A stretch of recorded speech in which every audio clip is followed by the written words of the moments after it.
Hello friends, ഇന്നത്തെ എപ്പിസോഡിൽ പരമേശ്വരന് ഉണ്ടായ ആപത്തിനെ കുറിച്ച് ആശങ്കപ്പെട്ട് അങ്ങനെ ഇരിക്കുമ്പോൾ പരമേശ്വരൻ ജീവിതത്തിലേക്ക് മടങ്ങിയെത്തുന്നുള്ള പ്രതീക്ഷയിലാണ് പാവം ജയഭാരതി മുത്തശ്ശി. പരമേശ്വരന് ആപത്തൊന്നും സംഭവിക്കരുതെന്ന പ്രാർത്ഥനയിൽ മാത്രം ആ മുത്തശ്ശി അങ്ങനെ മുഴുകുമ്പോൾ കൽപ്പനയും ഉർവശിയും ചന്ദ്രശേഖരും ചേർന്ന് പരമേശ്വരനെ എങ്ങനെ ഇല്ലാതാക്കണമെന്നും പരമേശ്വരന്റെ കുടുംബം എങ്ങനെ തകർക്കണമെന്നതിനെ കുറിച്ച് മാത്രം ചിന്തിച്ചത്. അപ്പോഴാണ് ഉറക്കത്തിലായിരുന്ന രാധികയുടെ മനസ്സിലേക്ക് ആ കാഴ്ച ഓടിയെത്തുന്നത്. കൃഷ്ണൻ അങ്ങനെ ആ സ്വപ്നത്തിൽ വരുൺ നിലയില്ല കഴുത്തിലേക്ക് നടന്നു നീങ്ങുന്നതും കടലമ്മ വരുണിനെ ആ തിരയിൽ അങ്ങോട്ടും ഇങ്ങോട്ടും ആടി ഉലപ്പിക്കുന്നതുമായിട്ടുള്ള ആ കാഴ്ചകൾ തിരയുടെ ഓളങ്ങളിൽ വന്ന് വരുൺ അങ്ങോട്ടും തട്ടിത്തടഞ്ഞു നിൽക്കുന്ന കാഴ്ച കണ്ട് ഞെട്ടലോടെ രാധിക എഴുന്നേൽക്കുന്നു. എന്റെ കൃഷ്ണ, ഒരാപത്തും വരുണിന് വരുത്തരുതേ, വരുണിന്റെ മനസ്സിൽ അത്തരം ചിന്തകളൊന്നും ഉണ്ടാക്കരുതേ എന്ന് പ്രാർത്ഥനയോട് നിൽക്കുമ്പോൾ വരുണിനെ കാണാതായെന്നുള്ള സത്യം തിരിച്ചറിയുന്ന ബിജു ഇക്കാര്യം ആരെ അറിയിക്കുമെന്ന് ആകെ ആലോചിച്ചു. എന്തായാലും അമ്മയോട് ഇക്കാര്യം പറയുന്നതിന് മുമ്പ് നേരെ കണിമംഗലത്തെത്തി ഈ വിവരം അറിയിക്കാമെന്ന് വിചാരിച്ച് ബിജു വേഗം തന്നെ കണിമംഗലത്തേക്ക് ഓടിയെത്തിയത്. അവിടെ എത്തി ചന്ദ്രശേഖരനോട് വിവരങ്ങൾ പറയുന്നു. അതെ, അവിടെ ഒരു പ്രശ്നം ഉണ്ടായിട്ടുണ്ട്. വരുൺ ബീച്ചിൽ വെച്ച് വരുണെ കാണാതായിരിക്കുന്നു. അവൻ എന്തോ കടുങ്കൈ ചെയ്തുവെന്നാണ് എന്റെ ആശങ്ക. ഇത്രയും വേഗം അവനെ കണ്ടെത്തുന്നതിന് വേണ്ട കാര്യങ്ങൾ ചെയ്യണം സാറേ എന്ന് പറഞ്ഞ് ചന്ദ്രശേഖരനോട് ബിജു ആവലാതി അറിയിച്ചു. അത് കേട്ട ചന്ദ്രശേഖർ പറഞ്ഞു, ബിജു, നീ ഇങ്ങനെ സമാധാനപ്പെട്, നീ ഇങ്ങനെ സങ്കടപ്പെടാതെ, എനിക്കറിയാം നീ നമുക്ക് വേണ്ടത് ചെയ്യാം എന്ന് പറഞ്ഞത്. ഉടനെ ബിജു ചോദിച്ചു, ഞാൻ ഇക്കാര്യം വേഗം ചെന്ന് ഹോസ്പിറ്റലിൽ ചെന്ന് പറയട്ടെ എന്ന് ചോദിച്ചതും. ഹോസ്പിറ്റലിലോ? ഈ സമയത്തോ? ഇപ്പോ ഹോസ്പിറ്റലിലേക്ക് നീ ഈ കാര്യം പറയാനായിട്ട് പോയാ എന്താ ഉണ്ടാവുക? അവിടെ വയ്യാതിരിക്കുന്ന ചേച്ചിക്ക് ഇതുകൂടി ഒരു ടെൻഷൻ ആവാനോ? ആകെ തകർന്നിരിക്കുന്ന ഏട്ടനെ വീണ്ടും മരണത്തിലേക്ക് തള്ളിവിടാനാണോ നീ നോക്കുന്നത് എന്ന് ബിജുവിനെ ചന്ദ്രശേഖർ ശകാരിച്ചു. അപ്പോഴേക്കും ബിജു പറഞ്ഞു, എന്നാ ഞാൻ മുത്തശ്ശിയോട് പറയട്ടെ. അപ്പോഴേക്കും ചന്ദ്രശേഖർ പറഞ്ഞു, അമ്മയെ പറഞ്ഞ് ഇനി അമ്മയ്ക്കൂടി എന്തെങ്കിലും പ്രശ്നം ഉണ്ടാക്കാനാണോ? നീ അതൊന്നും ചെയ്യണ്ട, ഞാൻ ഇപ്പൊ തന്നെ പോലീസിനെ വിളിച്ച് വിവരം അറിയിക്കാം എന്ന് പറഞ്ഞ് ചന്ദ്രശേഖർ വേഗം ഫോൺ എടുത്ത് പെട്ടെന്ന് ACPയെ വിളിക്കണം. അങ്ങനെ ACPയോട് കാര്യങ്ങൾ പറയുന്നത് ബിജു കേൾക്കാനിടയായി. ഉടനെ തന്നെ ബിജുവിനോട് ചന്ദ്രശേഖർ പറഞ്ഞു, എടാ, നീ ഈ കുടുംബത്തിലെ അംഗമാണ്, ഈ കണിമംഗലത്തെ ഒരാള്. അതുകൊണ്ട് തന്നെ നിന്റെ മാനസികാവസ്ഥയും വിഷമവും ഒക്കെ എത്രത്തോളം ഉണ്ടെന്ന് എനിക്കറിയാം. നീ സമാധാനപ്പെട്. തൽക്കാലം നീ അതൊന്നും ഓർത്ത് ആശങ്കപ്പെടണ്ട. വരുണിന്റെ കാര്യം ഞാൻ ഏറ്റു. അവനെ ഉടനെ തന്നെ നമുക്ക് കണ്ടെത്താം. ഞാൻ പോലീസിനെ വിളിച്ച് അറിയിച്ചിട്ടുണ്ട് എന്ന് പറഞ്ഞ് നീ സമാധാനത്തോടെ റൂമിൽ പോയി ഇരിക്കുന്ന പറഞ്ഞ് ബിജുവിനെ റൂമിലേക്ക് പറഞ്ഞയച്ചു. അപ്പോഴേക്കും ഉടനെ തന്നെ ഉർവശി ചന്ദ്രശേഖരനോട് ചോദിച്ചു, അല്ല ചന്ദ്രേട്ടാ, എന്തിനാ ഇപ്പോ ഇക്കാര്യം പോലീസിനെ വിളിച്ചൊക്കെ അറിയിച്ചത്? അവനെ കണ്ടെത്തേണ്ട ആവശ്യമൊന്നുമില്ലല്ലോ. നമ്മൾ എങ്ങനെ അവനെ ഇല്ലാതാക്കണം എന്ന് ആലോചിച്ചിരിക്കുമ്പോ അവനെ പിന്നെ തിരിച്ചു കൊണ്ടുവരാൻ നോക്കേണ്ട കാര്യമുണ്ടോ എന്ന് ചോദിച്ചതും ചന്ദ്രശേഖർ പറഞ്ഞു, അതിന് ആര് പോലീസെ വിളിച്ചു? പോലീസിനെ ഒന്നും ഞാൻ വിളിച്ചൊന്നുമില്ല. ബിജുവിനെ ഒന്ന് തെറ്റിദ്ധരിപ്പിക്കാനായിട്ട്, അവനെ ഒരു കാരണവശാലും സംശയം തോന്നാതിരിക്കാൻ വേണ്ടിയാണ് ഞാൻ ഇങ്ങനെ ഒരു നാടകം കളിച്ചത്. അവനിപ്പോ ഈ കുടുംബത്തെ ഒരു അംഗമാണെന്ന് ഞാൻ പറഞ്ഞത് കേട്ട് ആകെ സന്തോഷിച്ചിരിക്കുകയാണ്. അതോടെ അവൻ ആ ഒരു സന്തോഷത്തിൽ അങ്ങനെ അവിടെ ഇരുന്നോളും. ഇനി വരുണിന്റെ കാര്യം ഓർത്ത് അവൻ ആദ്യം പിടിക്കില്ല. ഇനി എന്താ ചെയ്യേണ്ടെന്ന് എനിക്കറിയാം. വരുൺ ഇനി ഇവിടേക്ക് ഒരിക്കലും മടങ്ങി വരാൻ പാടില്ല എന്നതാണ് നമ്മുടെ ലക്ഷ്യമെന്നുള്ള കാര്യം അവൻ അറിയില്ലല്ലോ. അതുകൊണ്ട് തന്നെ വരുണിന്റെ ആ ഒരു ശല്യം ഇതോടെ അവസാനിച്ചോളും. ഇനിയുള്ളത് അച്ഛനെയാണ്. അച്ഛനെ എന്ത് ചെയ്യണമെന്ന് നമുക്ക് തീരുമാനിക്കുമെന്ന് പറഞ്ഞ് ചന്ദ്രശേഖർ വേഗം അവിടെ നിന്ന് ഇറങ്ങി. ഈ സമയത്ത് കൽപ്പനയും ഉർവശിയും പെട്ടെന്ന് ആലോചിച്ചു, എന്തായാലും വരുണിന്റെ കാര്യത്തിൽ തീരുമാനമായി. ആ പ്രിയങ്ക ചെയ്ത പ്രവൃത്തി കൊണ്ട് ഇത്രയൊക്കെ സംഭവിച്ചല്ലോ. എന്തായാലും ഇനി അതിനെ ചൊല്ലി ഒരു ടെൻഷനും വേണ്ട. പ്രിയങ്കയെ അങ്ങനെ ഇവിടെ അങ്ങ് ജീവിക്കാൻ ഞാൻ അനുവദിക്കില്ല. അവളെ അങ്ങനെ വെറുതെ വിടാൻ പാടില്ല എന്ന് പറഞ്ഞ് ഉർവശിയും കൽപ്പനയും കൂടി പ്രിയങ്കയെ ചോദ്യം ചെയ്യാനായിട്ട് എത്തി.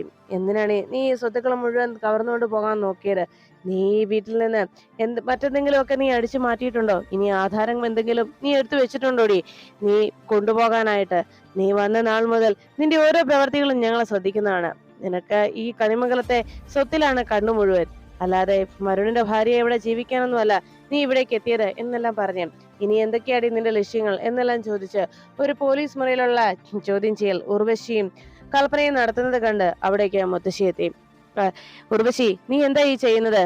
ഇത്ര വലിയ രോഷം കൊള്ളാനുള്ള കാര്യങ്ങളൊന്നും ഇവിടെ സംഭവിച്ചിട്ടില്ല എന്ന് പറഞ്ഞപ്പോ ഉടനെ മുത്തശ്ശിയോട് പറഞ്ഞു, അത് ശരിയാ, അമ്മയല്ലെങ്കിൽ ഇങ്ങനെയല്ലേ പറയുകയുള്ളൂ. അമ്മയ്ക്ക് വന്ന നാൾ മുതൽ അമ്മയുടെ ഇളയ മരുമകളോട് വലിയ സ്നേഹമാണല്ലോ അല്ലെ? ഇളയ പേരക്കുട്ടിയുടെ ഭാര്യയോട് വല്ലാത്ത സ്നേഹമാണല്ലോ. നമ്മൾ ആരെന്ത് പറഞ്ഞാലും അമ്മ അതൊന്നും മുഖവിലയ്ക്ക് എടുക്കില്ല. അല്ല, ഇവൾ ചെയ്തു വെച്ച പ്രവൃത്തി നല്ലതാണെന്നാണോ അമ്മ ഈ പറയുന്നത്? ഇവിടെ ഉണ്ടായിരുന്ന ആഭരണങ്ങളും സ്വത്തുവകകളും ഒക്കെ കൈക്കലാക്കി ഇവിടെ നിന്ന് രക്ഷപ്പെടാൻ ശ്രമിച്ച ഇവളുടെ ആ പ്രവൃത്തിയെ അമ്മ അനുകൂലിക്കുകയാണോ എന്ന് ചോദിച്ചപ്പോ ഉടനെ തന്നെ ഉർവശിയുടെയും കൽപ്പനയുടെയും ചോദ്യങ്ങൾക്ക് മുത്തശ്ശി മറുപടി നൽകി. അതെ, നിങ്ങളാരും ആശങ്കപ്പെടേണ്ടതില്ല. ഇവിടെ നിന്ന് പ്രിയങ്ക കൊണ്ടുപോകാൻ ശ്രമിച്ചത് ഞാനും പത്മിനിയും അവൾക്ക് നൽകിയ ആഭരണങ്ങളാണ്. അത് ഞങ്ങൾ അവൾക്ക് മനസ്സ് നിറഞ്ഞു തന്നെ നൽകിയതാണ്. അതില് അവള് മാത്രമാണ് അവകാശി. അതുകൊണ്ട് അവളത് എടുത്തു എന്നതിൽ യാതൊരു പരാതിയുടെയോ യാതൊരു പരിഭവത്തിന്റെയോ ആവശ്യമില്ല. ഞങ്ങൾ അവൾക്ക് നൽകിയത് മാത്രമേ അവൾ എടുത്തുകൊണ്ട് പോകാൻ നോക്കിയുള്ളൂ. അതിന്റെ പേരിൽ ഇവിടെ ആരും അവളെ ഇനി ചോദ്യം ചെയ്യേണ്ട. നിങ്ങൾ നിങ്ങളുടെ ജോലി പോയി നോക്കുക എന്ന് പറഞ്ഞ് അവരെ അവിടെ നിന്ന് പറഞ്ഞയച്ചു. അതിനുശേഷം പ്രിയങ്കയെ നോക്കിയിട്ട് ജയഭാരതി പറഞ്ഞു, മോള് സങ്കടപ്പെടണ്ട. എനിക്കറിയാം, എന്റെ പേരക്കുട്ടിയെ പല അവസരങ്ങളിലും മോളെ വേദനിപ്പിച്ചിട്ടുണ്ട്. പലപ്പോഴും മോളെ മോശമായി മറ്റുള്ളവരുടെ മുന്നിൽ മോശമായി മോളോട് പെരുമാറുകയും ചെയ്തിട്ടുണ്ട്. എങ്കിലും എന്റെ ഏറ്റവും പ്രിയപ്പെട്ടവനാണ്. മറ്റാരെക്കാളും ഞാൻ സ്നേഹിക്കുന്നതും ഇഷ്ടപ്പെടുന്നതും എന്റെ വരുണിനെയാണ്. അതുകൊണ്ട് തന്നെ അവന് വേണ്ടി ഞാൻ മോളോട് ക്ഷമ ചോദിക്കുകയാണ്. മോളൊരു കാരണവശാലും അവനെ വെറുക്കരുത്. എന്റെ വരുണിനെ മോൾക്ക് സ്നേഹിക്കാൻ കഴിയില്ലേ? അവൻ ചെയ്ത തെറ്റുകളൊക്കെ പൊറുക്കാനാവില്ലേ എന്ന് ചോദിച്ചതും ഉടനെ പ്രിയങ്ക പറഞ്ഞു, മുത്തശ്ശി എന്തൊക്കെയാ പറയുന്നത്? മുത്തശ്ശി അതൊന്നും ഓർത്ത് സങ്കടപ്പെടണ്ട. ഞാനൊരിക്കലും വരുണിനെ തള്ളിപ്പറയുകയോ വരുണിനോട് ദേഷ്യപ്പെടുകയോ വരുണിനെ മറ്റുള്ളവരുടെ മുന്നിൽ കുറ്റക്കാരനാക്കുകയോ ചെയ്യില്ല എന്ന് പ്രിയങ്ക പറഞ്ഞു. എന്നാ മോള് റെസ്റ്റ് എടുത്തു എന്ന് പറഞ്ഞ് അവിടുന്ന് ജയഭാരതി മുത്തശ്ശി പോകുമ്പോൾ പ്രിയങ്ക മനസ്സിലാലോചിച്ചു, ഇങ്ങനെയൊരു വരട്ടെ തള്ള ഏത് നിമിഷവും എപ്പോഴും വരും എൻ്റെ സമയം കളയാനായിട്ട് എന്ന് പറഞ്ഞ് ദേഷ്യത്തോടെ പ്രിയങ്ക ഇരിക്കുമ്പോൾ പ്രിയങ്കയുടെ ഫോണിലേക്ക് ഉടനെ തന്നെ ആകാശ് വിളിച്ചു. ഫോൺ എടുത്ത ഉടനെ തന്നെ, എടാ നീ ഇത് എവിടെയാ എന്ന് ചോദിച്ചു. എടി, നീ എന്നോട് പറഞ്ഞ കാര്യങ്ങളൊക്കെ നീ എല്ലാം റെഡിയാക്കിയോ എന്ന് ചോദിച്ചതും, അതൊന്നും നടക്കില്ല, ഉടനെ ഒന്നും നടക്കുന്ന കാര്യമല്ല. കാരണം കുറച്ചുകൂടി നിന്ന് കാത്തിരിക്കേ. നമുക്ക് ഇന്ന് ഞാൻ ഇവിടെ നിന്ന് പണമൊക്കെ ആയിട്ട് ഇറങ്ങാൻ ശ്രമിച്ചപ്പോൾ ചില പ്രശ്നങ്ങളുണ്ടായി എന്ന് പറഞ്ഞ് പ്രിയങ്ക നടന്ന സംഭവങ്ങളൊക്കെ പറയുന്നു. എല്ലാം റെഡി ആയതിനു ശേഷം ഞാൻ നിന്നെ വിളിക്കാമെന്ന് പറഞ്ഞ് പ്രിയങ്ക ഫോൺ വെച്ചു.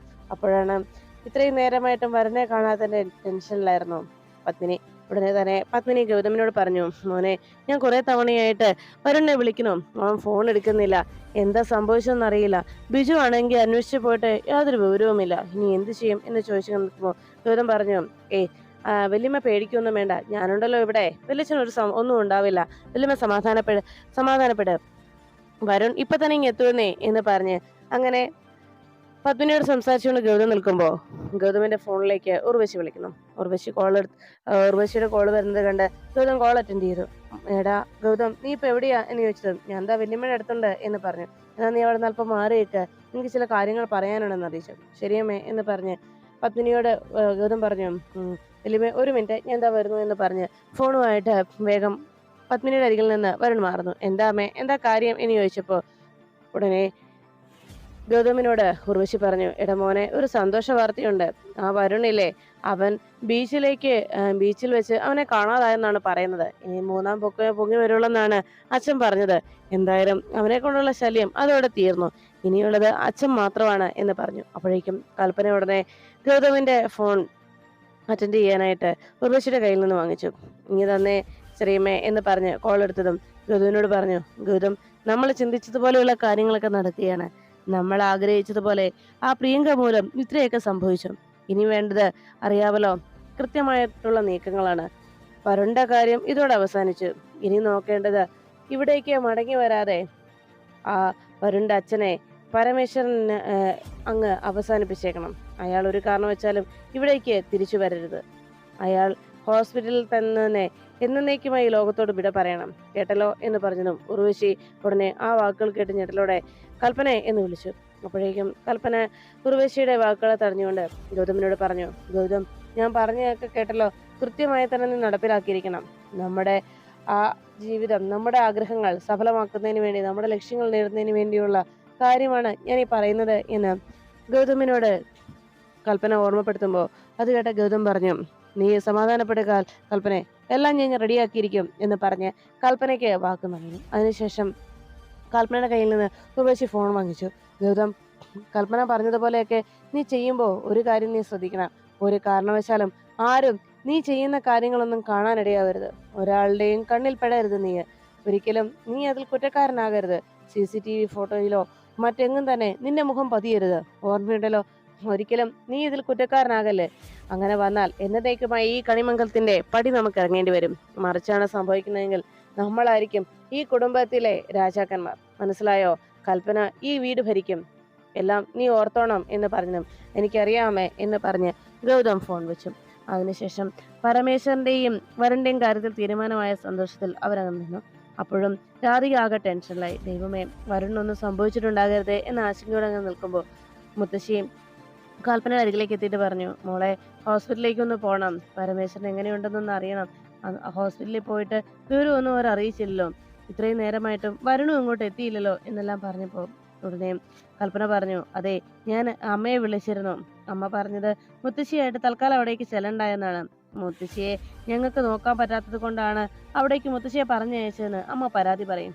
അതുകൊണ്ട് തൽക്കാലം മുത്തശ്ശി അവിടേക്ക് പോകണ്ട, അതാ നല്ലത് എന്ന് കൽപ്പന അറിയിച്ചതും മുത്തശ്ശി പറഞ്ഞു, ഓ ശരി, ഇനി അതിന്റെ പേരിൽ ഒരു പ്രശ്നം വേണ്ട, ഞാൻ പോകുന്നില്ല എന്ന് മുത്തശ്ശി മറുപടി നൽകി. അപ്പോഴേക്കും പ്രിയങ്ക അവിടെ ഇരിക്കുന്നത് കണ്ട് മുത്തശ്ശി അരികിലേക്ക് എത്തിയിട്ട് പറഞ്ഞു, മോള് വിഷമിക്കണ്ട കേട്ടോ എന്ന് പറഞ്ഞതും പ്രിയങ്ക ചോദിച്ചു, മുത്തശ്ശി എന്നോട് ക്ഷമിക്കണം, ഞാൻ കാരണമല്ലേ അച്ഛൻ ഇങ്ങനെയൊക്കെ സംഭവിച്ചത് എന്ന് പറഞ്ഞതും പ്രിയങ്കയോട് ഉടനെ മുത്തശ്ശി പറഞ്ഞു, അങ്ങനെയൊന്നുമില്ല, മോൾ അതൊന്നും ഓർത്ത് വിഷമിക്കണ്ട കേട്ടോ.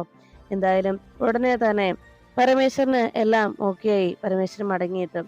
പിന്നെ വരുൺ മോന്റെ കാര്യം ഞാൻ പറഞ്ഞതാണല്ലോ എന്ന് പറഞ്ഞതും വരുൺ ഹോസ്പിറ്റലിൽ നിന്ന് മടങ്ങിയെത്തിയാലും എന്നെ പരിഗണിക്കുമോ എന്ന് എനിക്ക് അറിയത്തില്ല, എന്നോട് സംസാരിക്കാൻ കൂട്ടാക്കുമോ എന്ന് പോലും അറിയത്തില്ല മുത്തശ്ശി എന്ന് പറഞ്ഞതും മുത്തശ്ശി പറഞ്ഞു, എല്ലാം മുത്തശ്ശി തന്നെ അവനോട് സംസാരിച്ചോളാം എന്ന് പറഞ്ഞ് മുത്തശ്ശി പ്രിയങ്കയെ സമാധാനപ്പെടുത്തി. അപ്പോഴേക്കും അതെല്ലാം കേൾക്കുന്ന കൽപ്പന പറഞ്ഞു, അതെ പ്രിയങ്കയെ, നീ ആയിട്ടാണ് നിന്നെ തല്ലാനുള്ള വടി റെഡിയാക്കി തന്നത്. അതുകൊണ്ട് ആ വടി കൊണ്ട് നിന്നെ ഞാൻ മാക്സിമം തല്ലുക തന്നെ ചെയ്യും, നീ നോക്കിക്കോ എന്ന് മനസ്സിൽ പറഞ്ഞ് അവിടെ നിന്ന് കൽപ്പന പോകുന്നു. അതിനുശേഷം കൽപ്പന ഇങ്ങനെ ഓരോ കാര്യങ്ങൾ ആലോചിച്ചിട്ട് അവിടെ നിന്ന് പോകുമ്പോൾ വരുണിനെ കുറിച്ചുള്ള ചിന്തകൾ മനസ്സിനെ വല്ലാതെ അലട്ടുന്നതുകൊണ്ട് രാധിക പ്രിയങ്കയുടെ ഫോണിലേക്ക് വിളിച്ചു. കോൾ അറ്റൻഡ് ചെയ്തുകൊണ്ട് പ്രിയങ്ക ബാൽക്കണിയിലേക്ക് വന്നതും പ്രിയങ്കയോട് രാധിക പറഞ്ഞു, മോളെ, ഞാനൊരു ദുസ്വപ്നം കണ്ടു, അക്കാര്യത്തെക്കുറിച്ച് അറിയാനാണ് ഞാൻ മോളെ വിളിച്ചത്. വരുൺ വീട്ടിലുണ്ടോ? വരുണ് കുഴപ്പമൊന്നുമില്ലല്ലോ അല്ലേ? അത് കേട്ടപ്പോഴേക്കും പ്രിയങ്ക ചോദിച്ചു, വരുണിന്റെ കാര്യങ്ങൾ എന്തിനാ നിങ്ങൾ എന്നെ വിളിച്ച് അന്വേഷിക്കുന്നത്? നിങ്ങൾ ഇങ്ങനെയൊക്കെ ചിന്തിക്കുകയും പ്രവർത്തിക്കുകയും ചെയ്യുന്നത് ശരിയാണോ എന്ന് ചോദിച്ചതും വേഗം പ്രിയങ്കയോട് രാധിക പറഞ്ഞു, മോളെ, വേറൊന്നുമല്ല, ഞാൻ ഇന്നലെ സ്വപ്നം കണ്ടു, വരുണിനൊരു ആപത്ത് സംഭവിക്കുന്നുവെന്ന്. അതിനെക്കുറിച്ച് അറിയാനാണ് ഞാൻ വിളിച്ചത്, ഞാൻ നല്ല ഉദ്ദേശത്തോടു കൂടി തന്നെയാണ് മോളെ വിളിച്ചത് എന്ന് പറഞ്ഞതും പ്രിയങ്ക പറഞ്ഞു, ഒരു കാര്യം പറഞ്ഞേക്കാം, നാണം ഇല്ലാത്ത നിങ്ങൾ ഓരോ കാര്യങ്ങൾ വിളിച്ചു ചോദിക്കുന്നത്. അതെ, നിങ്ങളുടെ കഴുത്തിലാണ് വരുൺ താലി കെട്ടിയതെന്നും നിങ്ങളാണ് വരുണിന്റെ ഭാര്യ എന്നുള്ള കാര്യം എന്നെ ഇങ്ങനെ ഓർമ്മിപ്പിക്കാനും എന്നോട് പറയാനും അല്ലേ നിങ്ങൾ ഇങ്ങനെ വിളിക്കുന്നത്. ഒരു കാര്യം ഞാൻ പറഞ്ഞേക്കാം, എന്റെ ജീവിതം തകർക്കണം, അതാണല്ലേ നിങ്ങളുടെ ലക്ഷ്യം എന്നൊക്കെ ചോദിച്ചുകൊണ്ടിരിക്കുമ്പോൾ, അതല്ല മോളെ, ഞാൻ പറയുന്നുവെന്ന് കേൾക്കുന്ന പറഞ്ഞ് രാധിക സംസാരിച്ചുകൊണ്ടിരിക്കുമ്പോൾ വാതുക്കലേക്ക് മുത്തശ്ശിയെത്തി. എന്താ നീ ഇവിടെ സംസാരിച്ചുകൊണ്ട് നിൽക്കുന്നത്? ആരെയടി വിളിക്കുന്നത് എന്ന് ചോദിച്ചുകൊണ്ട് കലിയോടെ സുകുമാരി അരികിലേക്ക് എത്തി. അത് പിന്നെ മുത്തശ്ശി എന്ന് പറഞ്ഞതും ഫോണിങ്ങിതാടി എന്ന് പറഞ്ഞ് പ്രിയങ്കയുടെ കോള് സുകുമാരി അറ്റൻഡ് ചെയ്യുന്നു. പ്രിയങ്ക പറഞ്ഞു, മുത്തശ്ശി, അവര് വരുണിന്റെ കാര്യങ്ങൾ വിശേഷങ്ങൾ ചോദിക്കാൻ എന്നെ വിളിച്ചതാണ്. അതിന്റെ ഉദ്ദേശം എന്താണെന്ന് മുത്തശ്ശിക്ക് അറിയാമല്ലോ. ഒരു കാര്യം ഞാൻ പറഞ്ഞേക്കാം, എന്റെ ജീവിതം തകരാതെ നോക്കേണ്ടത് മുത്തശ്ശിയുടെ ഉത്തരവാദിത്തമാണ്. ഞാൻ പറഞ്ഞില്ലെന്ന് വേണ്ട എന്ന് പറഞ്ഞു. മോള് വിഷമിക്കണ്ട, നീ ഫോൺ വെച്ചോ എന്ന് പറഞ്ഞ് വേഗം രാധികയുടെ നേരെ തിരിയുന്നു സുകുമാരി. എന്താടി നീ ചെയ്തത്? നീ എന്തിനാടി എന്റെ കൊച്ചിന്റെ ജീവിതം തകർക്കാൻ നോക്കുന്നത്? നിനക്ക് കിട്ടിയതൊന്നും പോരാ അല്ലേ? നിനക്ക് അവന്റെ കൂടെ പോയി പൊറുക്കണോ? അങ്ങനെയാണോടി നിന്റെ ആഗ്രഹം? എന്റെ പ്രിയങ്ക മോളുടെ ജീവിതം തകർത്തിട്ട് നിനക്ക് അവന്റെ കൂടെ പൊറുക്കാനാണോ? നിന്നെ ഞാൻ വെറുതെ വെച്ചേക്കില്ലടി എന്ന് പറഞ്ഞ് വേഗം രാധികയെ തല്ലുന്നു. രാധിക പറഞ്ഞു, മുത്തശ്ശി, അല്ല, ഞാൻ നല്ല ഉദ്ദേശത്തോടു കൂടിയാ വിളിച്ചത് എന്ന് പറഞ്ഞപ്പോ, എനിക്കറിയാടി നിന്റെ നല്ല ഉദ്ദേശം, വൃത്തികെട്ടവളെ എന്ന് പറഞ്ഞ് രാധികയെ തല്ലാൻ തുടങ്ങുന്നു. അവിടെ ഇരുന്ന ഒരു ചൂരില് എടുത്തുകൊണ്ട് ആദ്യം രാധികയുടെ കർണത്തടിക്കുകയും പിന്നീട് ആ ബെഡിലേക്ക് രാധികയെ പിടിച്ച് തള്ളിയിട്ടിട്ട് രാധികയുടെ ദേഹത്തെല്ലാം ഇരിക്കാൻ നോക്കി. അതിനുശേഷം അവിടെ ആ ജനൽപ്പടിയിലിരിക്കുന്ന ചൂരിലെടുത്തുകൊണ്ട് രാധികയെ തല്ലുന്നു. മുത്തശ്ശി, എന്നെ തല്ലല്ലോ മുത്തശ്ശി എന്ന് പറഞ്ഞ് രാധിക ആ തല്ല ഏറ്റുവാങ്ങി എങ്ങനെയെങ്കിലും തടയാനേ അവിടേക്ക് ആ റൂം വഴി പരക്കം പായുന്നു. അവസാനം രാധികയുടെ പിന്നാലെ ഓടി നടന്ന് ആ സ്ത്രീ തല്ലിക്കൊണ്ടിരിക്കുന്ന ബഹളം കേട്ട് അവിടേക്ക് യശോദ ഓടിയെത്തി. എന്താ അമ്മ എന്തേ കാണിക്കുന്നത് എന്ന് ചോദിച്ച് സുകുമാരിയുടെ ഇടയിൽ കയറുന്നു. അപ്പോഴേക്കും സുകുമാരി പറഞ്ഞു, അതെ, പൊന്നുമോളെ അങ്ങ് ലാളിച്ച് കൊഞ്ചിച്ച് തലയിൽ കയറ്റി വെച്ചോ അമ്മയാണല്ലോ എല്ലാത്തിനും കാരണക്കാരി. അതുകൊണ്ടേ മകളെ അണിയിച്ചൊരുക്കി കണിമംഗലത്തേക്ക് കൊണ്ടുപോയി വിട്. ചേച്ചിയും അനുജത്തിയും കൂടി അവൻ വരുൺ അങ്ങ് പൊറിപ്പിക്കട്ടെ എന്ന് പറഞ്ഞപ്പോൾ ഉടനെ യശോദ ചോദിച്ചു, എന്തൊക്കെ വൃത്തികേടാ ഈ അമ്മയെ വിളിച്ച് പറയുന്നത്? അതെ, ഞാൻ പറയുന്നതല്ലല്ലോ, നിന്റെ മകള് കാണിച്ചു കൂട്ടുന്നതല്ലേ അതെല്ലാം. നിന്റെ മകളുടെ കയ്യിലിരിപ്പും ആഗ്രഹവും അതൊക്കെയല്ലേ എന്ന് ചോദിച്ച് രാധികയെ കുറ്റപ്പെടുത്തും വണ്ണം സുകുമാരൻ സംസാരിക്കുമ്പോൾ യശോദ ആ വാക്കിൽ കേട്ട് എന്ത് പറയണമെന്നറിയാതെ ആകെ വിഷമത്തോടെ നിന്നു. പിന്നീട് ഗൗതമിന് കൽപ്പന നൽകിയ നിർദ്ദേശപ്രകാരം ഗൗതം തന്റെ ഭർത്താവിന്റെ തന്റെ വല്യച്ഛനെ കൊല്ലാനായിട്ട് നേരെ ഐസിയുവിന് മുന്നിലേക്ക് എത്തുന്നു. ഈ സമയത്ത് ഇതൊന്നും അറിയാതെ ഹോസ്പിറ്റലിലേക്ക് വരികയാണ് രാധിക. അപ്പോഴേക്കും വരുണിനെ കുറിച്ച് വിവരങ്ങളൊന്നും അറിയാത്തതിന്റെ ആശങ്കയിൽ അവിടെ വരുന്ന നേരത്തെ കൽപ്പന പറഞ്ഞ പ്രകാരം ഉടൻ തന്നെ പരമേശ്വരന്റെ ജീവിതം ഇല്ലാതാക്കാൻ, പരമേശ്വരന്റെ ജീവൻ എടുക്കുന്നതിന് വേണ്ടി ഐസിയുവിന് മുന്നിലേക്ക് കയറുകയാണ് മാസ്ക് എല്ലാം ധരിച്ച ഗൗതം. അത് അപ്പുറത്ത് നിന്ന് രാധിക കാണാനിടയാവുന്നു. ഗൗതമിനെ കണ്ടതും തന്നെ അപായപ്പെടുത്താനായിട്ട് കണിമംഗലത്ത് നിന്ന് വന്ന ആളെ പെട്ടെന്ന് രാധിക തിരിച്ചറിയുന്നു. അതും ഐസിയുലേക്ക് എന്തൊക്കെയോ ദുരുദ്ദേശത്തോടു കൂടി കയറി പോകുന്ന ഗൗതമിനെ രാധിക കൃത്യമായി തന്നെ കാണുന്നു.